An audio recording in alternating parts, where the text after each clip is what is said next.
Hi everyone, welcome to this video. Here we will be covering EC2 placement groups. So we'll be seeing what placement group is, what are different types of placement groups, and why do we need placement group at first place. So we'll be covering some theoretical points around this, and then we'll be going to demo. There we'll be creating one placement group, and we'll be seeing how you can use that placement group while launching the EC2 instance. So first of all, what is a placement group? So by default, when you are launching instances, then those are automatically spread across multiple underlying hardware. So this is done to minimize the failure. Suppose there is a scenario where all your instances are launched into the same hardware, then in case that hardware goes down, then all your resources will be terminated or down. So in order to avoid that, so the default behavior is that your instances are spread across the hardware. But EC2 provides you a feature where you can create your own placement groups and you can decide in which placement group your instances will be created. So there are different types of placement groups that you can create. So, so there are three types mainly. The first is a cluster placement group, second is partition placement group, and third the spread placement group. So we'll be covering all these placement group in detail in coming slides. If you like this content, then please do like this video and also subscribe this channel if you have not done so, because that will really encourage me in making more such videos where I can show you some features or services about AWS and how it works. So I hope you will subscribe this channel. Thank you. So coming to the cluster placement group, here you can see the placement group first of all is only restricted to a particular AZ, and all the instances which you launch are placed in a particular AZ. So this will not spread across multiple AZ, and this is mainly suited for applications or the cluster where the instances want to talk to each other with low latency and high throughput. Suppose there are some applications which is spread across multiple instances, that is the first scenario, and those instances need to talk to each other with very low latency, and the throughput between the instances should be very high. So in that case, the cluster placement groups comes into the picture, and this is used for those scenario, and such as high performance computing application again can highly utilize this cluster placement group. So the possible use case for cluster placement group are the applications which need low latency network or high throughput, and such as high performance computing. So there are certain recommendations when you are going to work with cluster placement group. First is that it is better and recommended to create a single launch request to launch the number of instances. And other is that it is recommended again to use same instance type for all your instances in the placement group. And the reason behind this is same. Suppose you are creating multiple launch requests or different type of instances, then there is a probability that you can get or encounter the insufficient capacity error, because suppose you are launching 5 more instances in a cluster placement group and you can face a capacity issue due to that. So in order to avoid that, it is highly recommended that you launch all your instances in a single launch request. So if I talk about limitation, first of all, it is the cluster placement group cannot span across multiple AZ. Second, the network throughput between two instances is limited to the slower one. Suppose there are two instances which are talking to each other in a cluster placement group, then the network throughput will be limited to the slower one. If one is having a slower network throughput, then that is a throughput will be set. Next, the partition placement group. Here, the instances are spread across logical partition.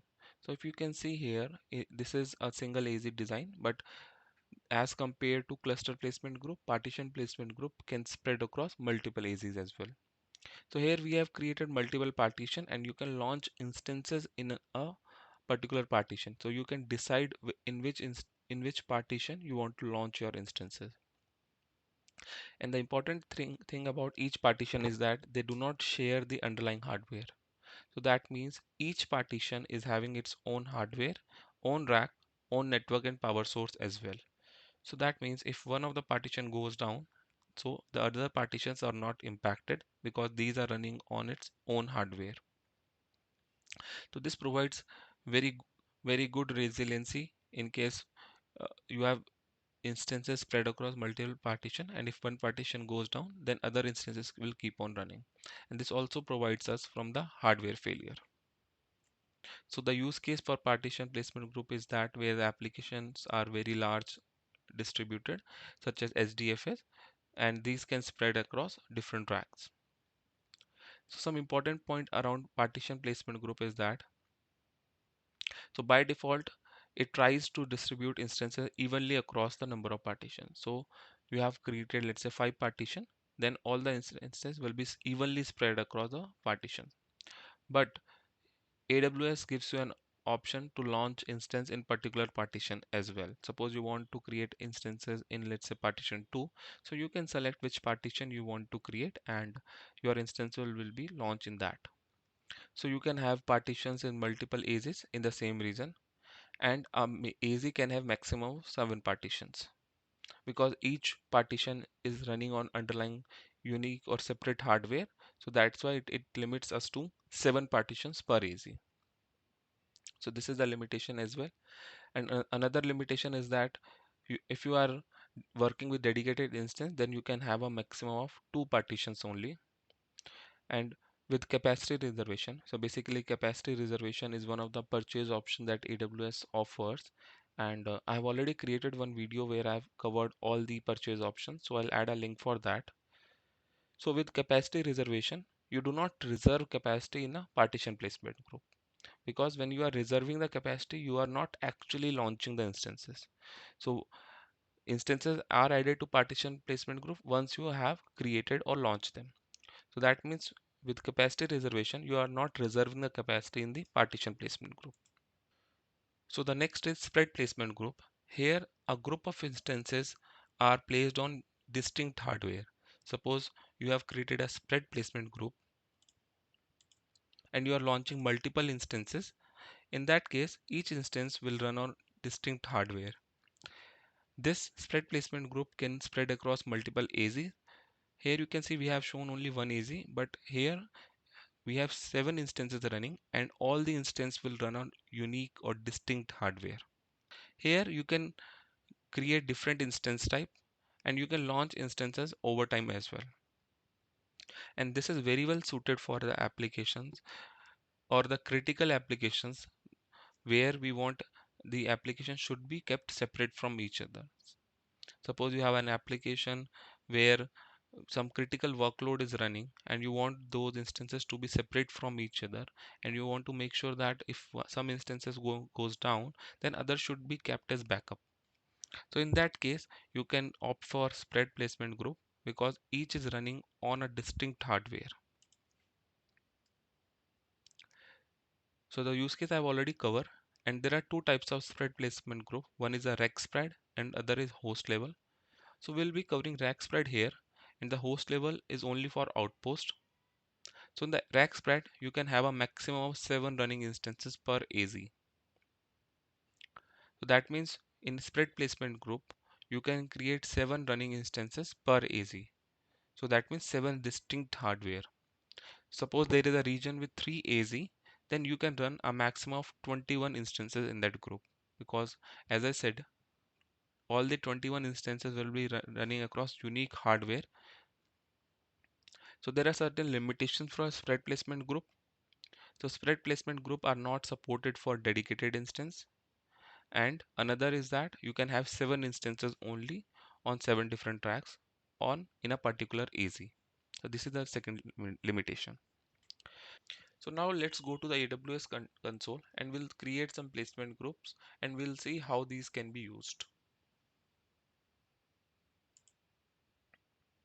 So this is my AWS console and currently I'm into the EC2 dashboard page. So from here, as you know, we can create some instances, but in order to create placement group, we have to scroll down a little bit and we have to go to the network and security settings. So this is the placement groups. So right now I do not have any placement group created, so I'm going by the default settings. So if I go ahead and create a one placement group, so here we can choose the strategy. So we have seen that there are 3 strategies that we can go for: cluster, spread and partition. So if I just select cluster, So it does not give me any further option because we don't have any such option that we can select as compared to other strategy. And if I go to for spread, so for spread we discussed that we can have two types of setting. One is the rack and other is host.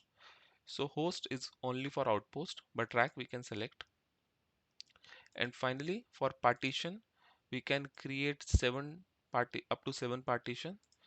And let's say I am creating a three partitions here. So now my placement group is created, that is having three partition.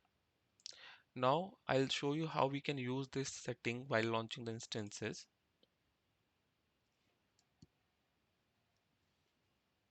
So I'll show you how where we can see the settings. So if I just scroll down here, if you go to additional details, see here you can define your placement groups. Suppose you define my placement group that I created, that is for a partition type of. So here further control that it gives, that you can select which partition you want to launch this instance. Okay, so this is give you an additional control on the placement of instances. So if you have multiple placement group, you will be able to see all these in the drop down, and you can select which strategy you want to go for and which placement group. So I can select first partition and the instance will be launched into the first partition. So that's all for this video. So thanks for watching this video. If you like this content, then please do like, share and subscribe this channel. And if you want me to make video on any particular topic, then please do mention that in the comment section and I'll definitely make a video.